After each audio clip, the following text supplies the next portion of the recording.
Hey everyone, and welcome to yet another InFlux episode. And for today, we have a guest, and that's dedicated to make some changes in the environment. And he is part of the movement called YU Fossil Free. Sebastian, how are you? Hi, I'm doing great. Thanks for having me. Excited to be here. Right. So tell us a bit about the movement and that you're a part of. Yeah, so since fall semester last year, I've been involved with YU Fossil Free.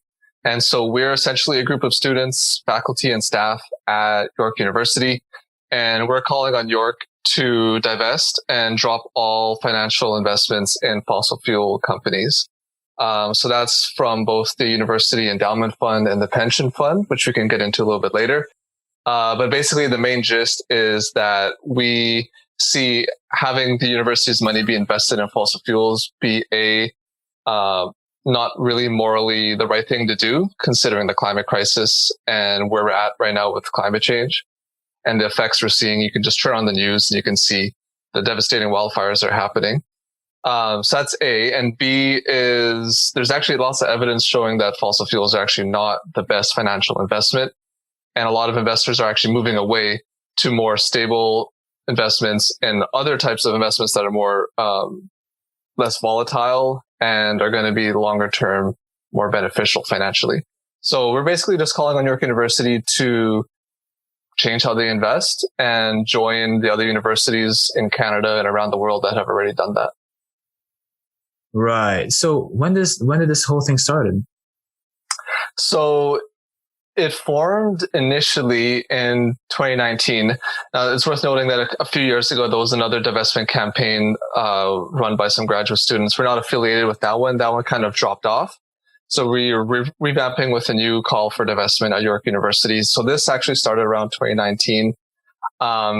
We started organizing and kind of getting things more in motion in October 2020, like fall last year. And so that's when I got involved as well. And at this point, we've sent a couple of letters to the York upper administration, open letters, so you can read them. They're public, listing out our calls for action. And we have a petition as well in support of those letters. So I would say the main couple steps of the campaign are in motion, have been set. And right now, we're just working on getting momentum, building support.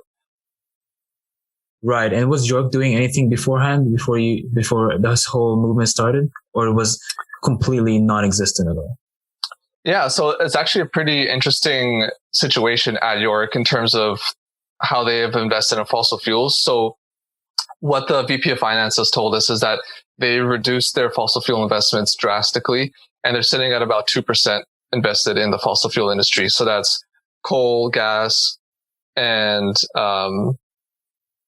coal, gas, petroleum, and coal. So they're about 2% exposure to fossil fuels, which is great. Like, that's amazing progress. And they've done that without anybody pressuring them, without doing that publicly. And what we're pushing for is to see that number reach zero and have a commitment for it to stay at 0%. So York is actually in a pretty good position compared to some other universities. We just want to push it just a little bit further. Right. I agree on that. Fossil fuels is not the best thing in this world. So when I was doing my research, like you said before, I saw these two financial terms. It's endowment and pension plan.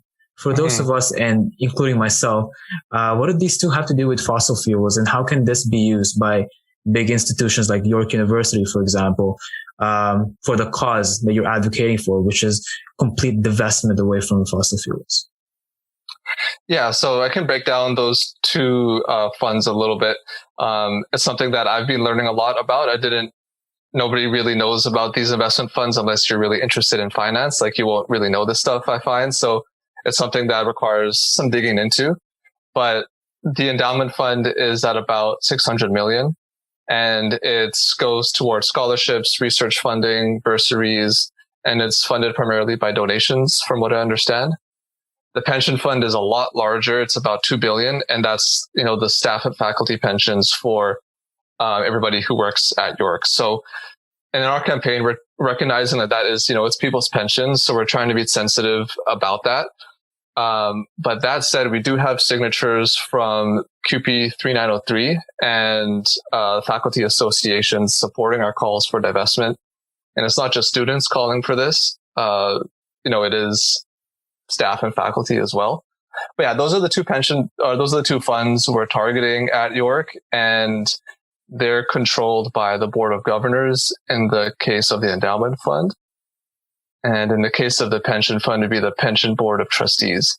And so there's kind of a whole system of how decisions are made, and it's kind of complicated, and we won't get into the nitty gritty, but yeah, essentially those are the two funds, and we're talking about a fairly large amount of money. So long story short, you're just going to use some of these funds to make the whole plan go into motion. Yeah. So we are urging York University to publicly commit to having their fund managers, the people that are in charge of these funds, and the investment managers, to make commitments publicly to keeping the investments at 0% exposure to fossil fuels. Mm-hmm. So some other universities have done that. I'll quickly mention, like UVic in BC recently committed to divesting their endowment fund. University of California had several $1 billion divested. So something it's very doable, and we don't see it as a wild idea. A lot of universities and countries, like Ireland is one country that's actually committed to divesting from fossil fuels, have done the same.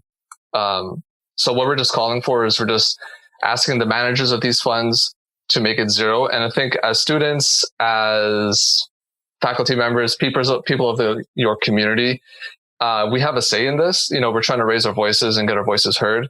The upper administration so far has been fairly receptive.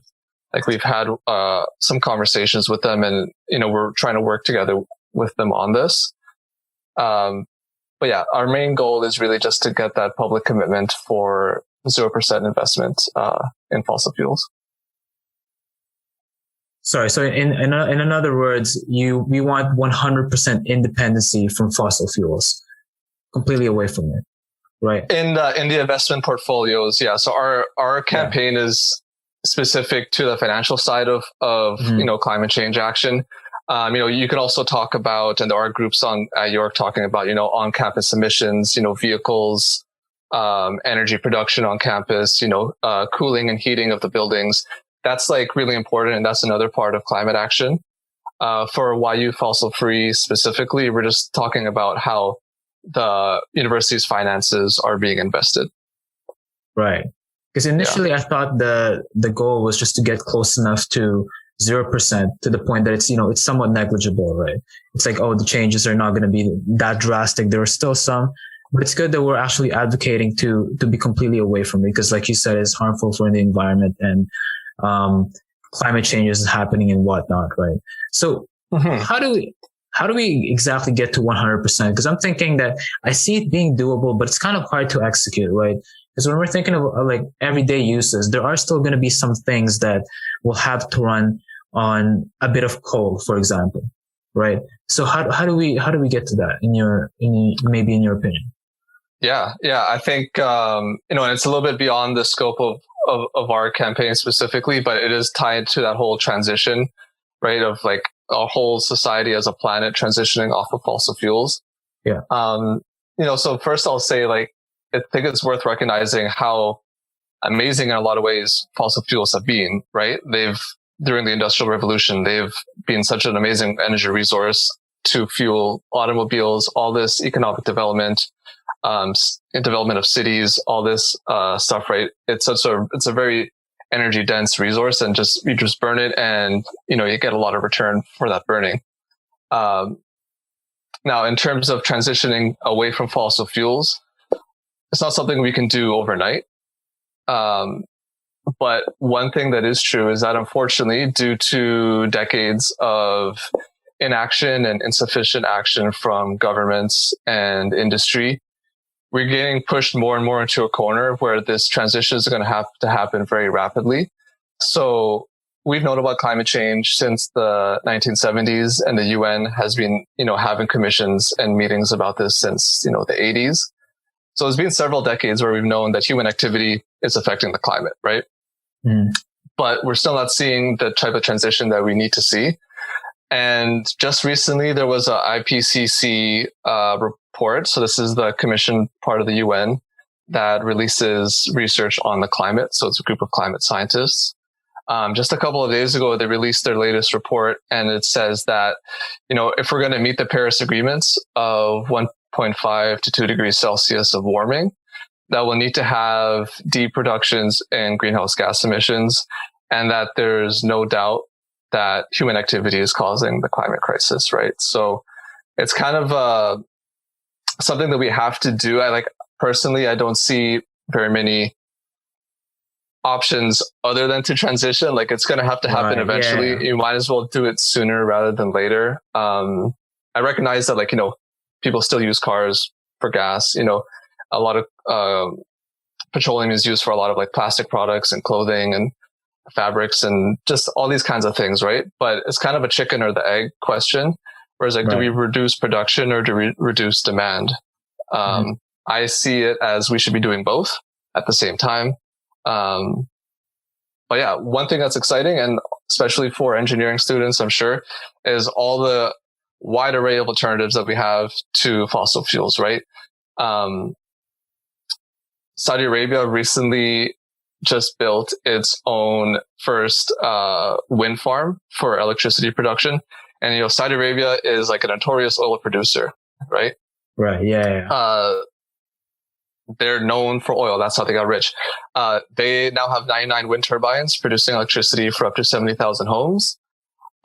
So if Saudi Arabia is changing, we can definitely change. Japan, just to give one more example, so I don't talk too long. Yeah, Japan recently said that it's going to double its use of renewable energy power generation to 38% by 2030. And so that's a higher target than Japan's previous target of 22%. So, a lot of countries are doing this. A lot of businesses are recognizing the need for this transition.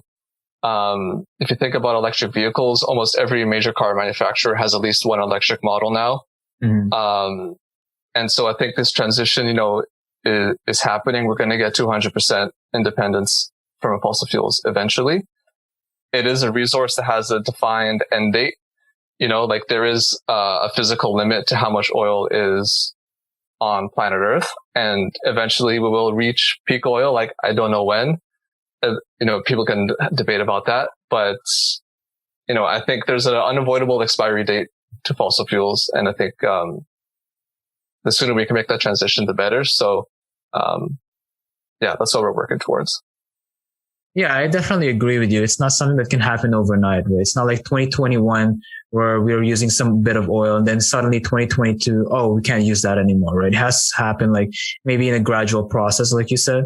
And yeah, from an engineering perspective, I can see that being a good thing for the economy as well. Because if we are to fully invest more into to less from fossil fuels, it's probably going to create some jobs because we are going to have to set up more turbines, probably improve the quality of turbines, right? So that's the one benefit of these. And I think that there is still a lot of ongoing debates as to why fossil fuel is preferred. And I completely agree with you. I think that these are obviously valid explanations, but like you said, it's something that we just have to move away from. Not only are they getting a bit outdated, but obviously fossil fuels is not going to be permanent, right? As much as they are, but we're going to run out of them eventually, right? And so there's sorry. Yeah, and just to butt in, there's so many cool alternatives. Also, if humans were known, humans, if there's one thing that we are, is creative and innovative, right? We're constantly building things, improving things. So I'm really personally really excited by wave energy, tidal energy. Mm-hmm. There's just so many ways we can gather energy from around the planet that, we can really diversify and decentralize the way we get energy as well. So we're not dependent on the couple places around the planet that have oil, but we can really democratize it. We can, distribute it to everybody more fairly, hopefully. And I think there's a lot of potential. There's a lot of exciting things that are happening, especially for engineers, chemists, scientists, anybody. Yeah, I mean, the future holds a lot of things, right? Specifically, there is a comment that actually, I went to the main page that you guys have. There was a comment that caught my eye on the main petition page. The person basically said, like, yeah, I want to live until the age of 80 without being submerged. Like, in those, post-apocalyptic movies where, that's always the main concern, right?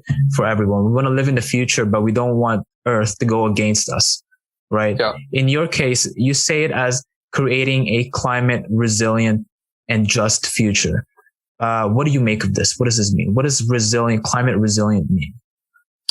Yeah. So, resilient really means being able to bounce back from, a disturbance or, some kind of negative effect, right? So it's being able to rebuild after there's been damage caused by storms. It means, being able to adapt to the effects of climate change. So being able to withstand heat waves, provide cooling, withstand droughts, and conserve water. These things are kind of related to the resilience. And so what we're calling for, so we have 6 calls to action in the campaign. One of them is related to impact investment. All that means is that we don't only want to filter out the negative in York's investments by, dropping fossil fuels. We also want to encourage York to invest in the positive, quote unquote. So through impact investment, it would be investing in renewables, investing in socially responsible types of investments, community programs, these types of things that can build climate resiliency and help people adapt to the effects of climate change. Because, climate change, in a certain sense, it affects everybody, right? If you live on planet Earth, you're going to feel the effects, right? Nobody's living on Mars yet. But what's also true is that not everybody feels the effects of climate change the same way. So communities that are marginalized, communities that are, pushed to the outskirts are often facing the worst effects of climate change. People facing poverty are the least able to bounce back from having their home flooded or having their home burned, right? So that's where the just part comes in. And I think we just want to recognize that, climate change doesn't affect everybody equally. And so as we're transitioning away from fossil fuels, we want to make sure that everybody gets to have a benefit from this transition to renewables. And that's not only going to be benefiting, the top 1%. Right. And so through impact investing or like ESG investing, it can also be called, it's a similar term. We're just hoping that some of the money that gets divested from fossil fuels gets reinvested into something that's positive. Right. So it just goes into a full cycle pretty much, right? That's what I'm gathering here. Yeah. We're trying to encourage York and the investment managers to look at things more holistically. I think it's really easy to say no to things like no to this pipeline, no to this energy plant. It's a lot of movements around the world say no to things, right? And that's necessary and that's great. But it's also great to offer alternatives, right? So say no to this, but say yes to this, right? So we're not only saying no to fossil fuels, we're saying drop that, but do invest in something that's more responsible. And there's lots of options out there where you can, have investment managers that join coalitions and organizations that look out for the quality of your investments and making sure you're not investing in things that are, not really benefiting people. I really liked how you said that climate change doesn't really affect everybody equally, right?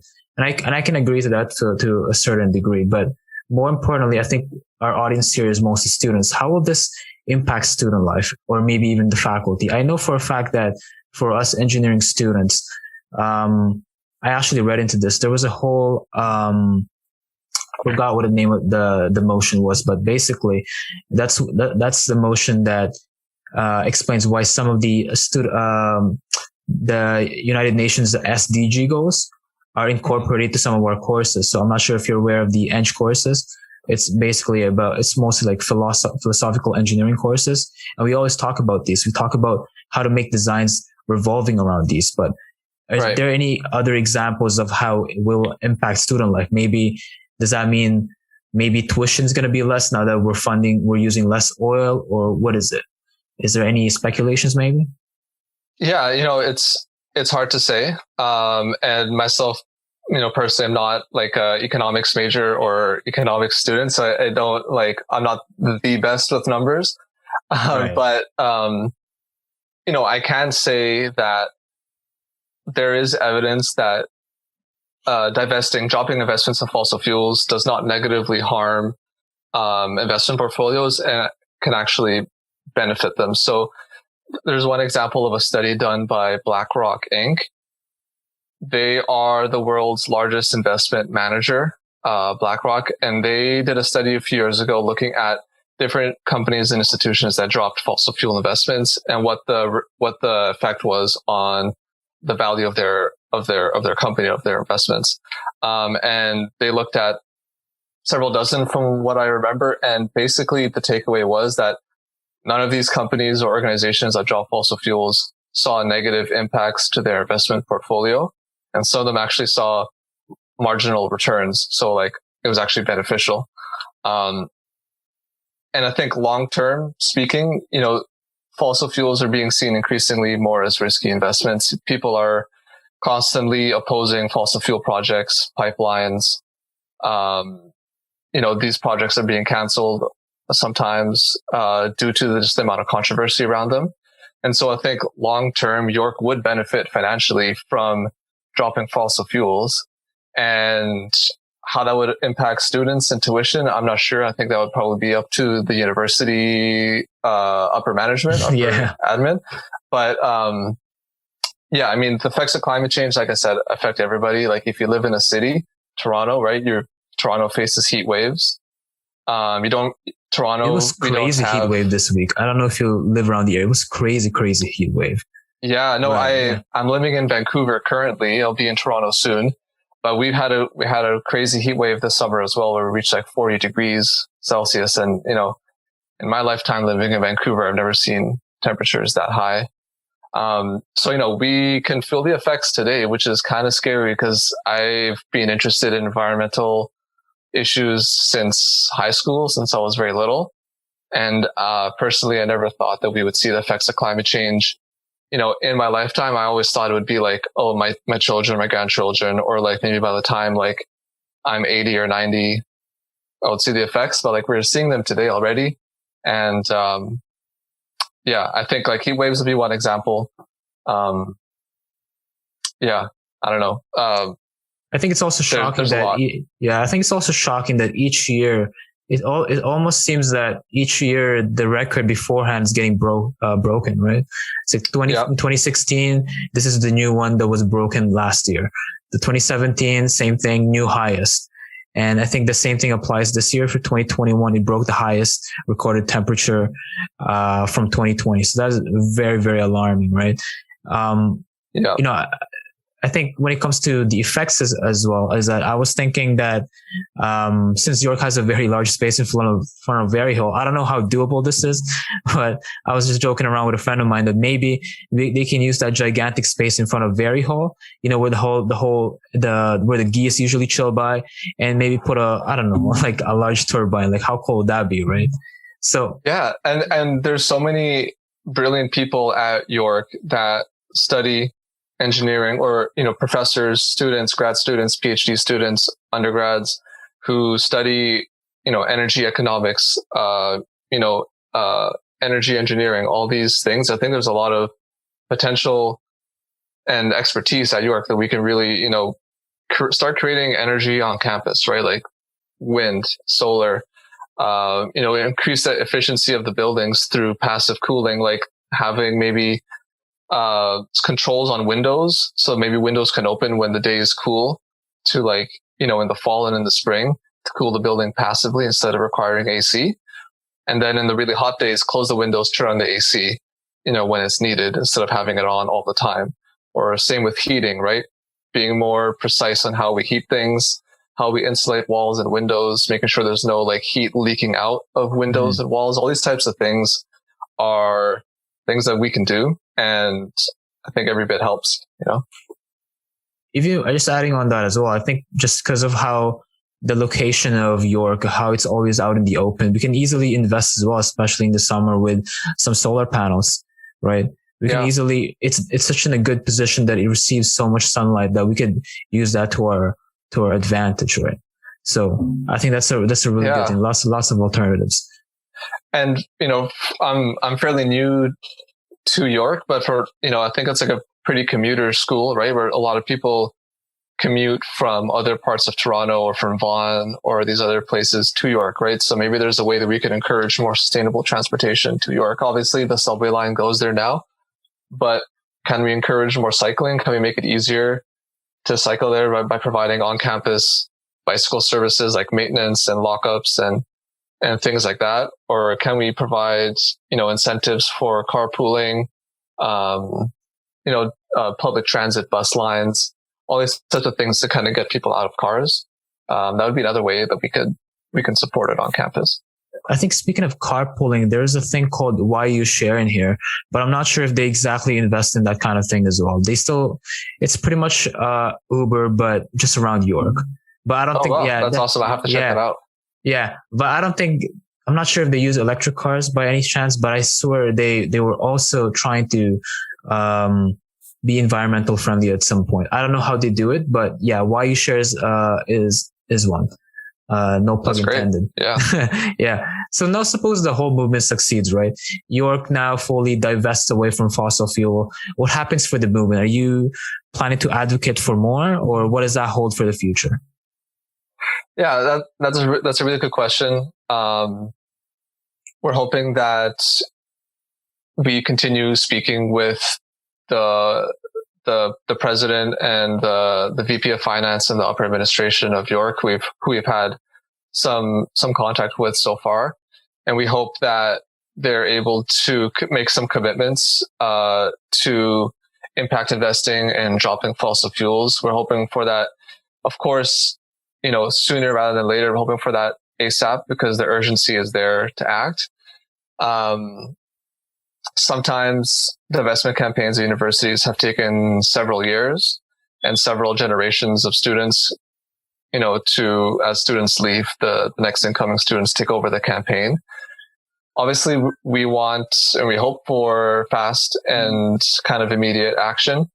If we're able to successfully encourage York to divest from fossil fuels, I'm not sure what would be next. Maybe encouraging some of these things we're talking about in terms of decentralized energy production, transportation, solar, wind, encouraging these types of increased movements away from fossil fuels on campus. That could be next. I know there's some groups on campus working on that already.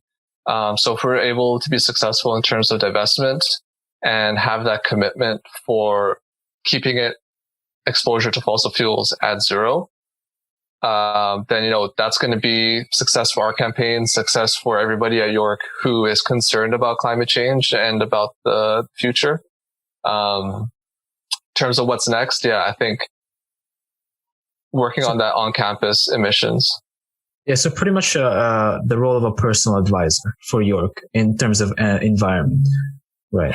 Yeah, I would like to see York engage more with the professors and the students that are doing research on energy alternatives, and kind of incorporating that into the university's strategy, whether that's university infrastructure, on-campus operations, and finance. Now, our campaign is focusing specifically on finance, but what's next? Everything that's happening on campus, right? And kind of there's always more you can do to, reduce your emissions and just be more responsible. So, I want to commend York for everything they've done so far. It's York obviously cares about climate change and about the environment. I'm personally part of the EUC, so, faculty, so urban and environmental change, or environmental and urban change. And this faculty was created for the whole purpose of addressing the climate crisis and issues of inequality and social justice, right? So I think York has a strong push to be a sustainability leader, and we just want to see them take that next step and commit to it financially as well. Right. And the whole movement basically revolves around doing it as soon as possible, right? Is there a target Yeah. date that it's looking for, or is it just something that as long as it gets passed into motion? Yeah. So the investment managers, or like the board of governors at York, they have a fiduciary responsibility to make sound investment decisions and, maintain, financial integrity of these funds, specifically, the endowment fund. And so, they might not be able to, I don't expect them to be able to divest 100% overnight. But we have seen other universities make divestment commitments where they're going to commit within 2 years, 3 years, 5 years, to reduce their fossil fuel investments to zero. So it might have to be a gradual thing depending on what they're legally obligated to do, because they do have to ensure that they're managing this money appropriately and not just like taking big risks. But we do want them to make that commitment today as soon as possible so that we can start divesting and getting that down to zero and then keeping it at zero permanently. So the sooner the better. Right. So I agree with that. It has to be a gradual process, right? All right. So we're almost coming up to an end in this episode. And just to end it, we have some questions from the LES Discord. We have our own Discord, the society itself. And Great. A couple of people were actually interested in this whole topic. So one person who wants to remain anonymous asks that you've said that there are Canadian universities that have been doing something similar to what is being advocated for here. What's their progress like? Is it something that, are they close to accomplishing the goal, or what's going on? I think this is what the person's asking. Yeah. So, there's a great website called gofossilfree.org, and it's global, and it lists all the institutions, not just academic, but just institutions in general that have divested from fossil fuels. So you can see all the Canadian universities there. We at YU Fossil Free are also part of the Divest Canada Coalition, which is a coalition of universities working towards fossil fuel divestment. Specific examples that come to mind are these universities have either made divestment a reality or have committed to doing it over like a short time frame, like we talked about. So UBC in British Columbia is one. Guelph, Concordia, UVic, like I mentioned earlier, with their endowment fund, Lakehead University, Simon Fraser University in BC again. All these schools have some sort of divestment commitment. A lot of them are specific to their endowment funds. For us at York, we're encouraging divestment on both the endowment and the pension fund. I think like the biggest example that comes to mind for me financially in terms of dollar wise is University of California. I think I've heard of that one. Yeah. That's a huge university. They have campuses, all up and down California. Huge, massive university. They've divested billions of dollars from fossil fuels. And so there's examples in Ontario. There's examples across Canada, across the world of universities that have divested. So I would say you can check out gofossilfree.org to see some examples, and just keep an eye on the news, because divestment commitments are happening all the time, and sometimes it goes underreported. But these universities are definitely, like a lot of universities have campaigns, and students are demanding this. Right. All right. Well, the second question out of 3 is that this person is more curious about your own story. Is there any personal motivation to campaign for the environment? Ooh, good question. I think personally, I see action on climate change as being a way to hit a lot of issues in the world today all at once, right? So climate change is affecting species loss, right? So environments are changing, species cannot migrate or adapt fast enough to the way that their habitats are changing, right? Climate change is affecting economics because, infrastructure is being damaged, places are getting flooded, businesses are losing business. It's an economic impact. It's affecting the poor. It's affecting a lot of the times racialized communities, indigenous communities who are living in northern Canada and dealing with the loss of permafrost and sea ice. Communities living on near coastlines. I think of like Bangladesh, for example. There's, it's a pretty poor country. There's, and a lot of people live along the coastline there. What's going to happen when the ocean rises there, right? So for me personally, I see action on climate change as being able to at least address all these issues kind of all at once. Now, of course, we need to focus on different social issues, and not everything is tied to climate change, but I see it as pretty all encompassing. And I just think we've unfortunately have not been acting fast enough the past few years, past few decades. And so that really inspires me to just push for it hard and push for it now. That's a very interesting thought to I never looked at it in that way. So you're basically saying that by addressing climate change, you'll be able to solve and maybe even mitigate some of the other problems that root away from. Wow. Okay. Yeah, like I'm not sure if it will solve them, but it will definitely make the stakes lower. It'll address them. Yeah. It'll, just make it so we can focus. If the less time and energy and resources we have to spend dealing with the climate, the more we can devote that to dealing with other issues in society, right? So as soon as we can get this climate thing handled, then we can do other things as well. Climate change, it just affects so many different it gets its hands, this issue gets its hands in everything. And I think by addressing it, you're able to at least be part of the solution for a lot of different issues. Yeah, I mean, everything at the end of the day is interrelated one way or another, right? Especially if we're talking about something climate related, it's globally. So third question, are there any groups, societies, or even an individual that went against your way?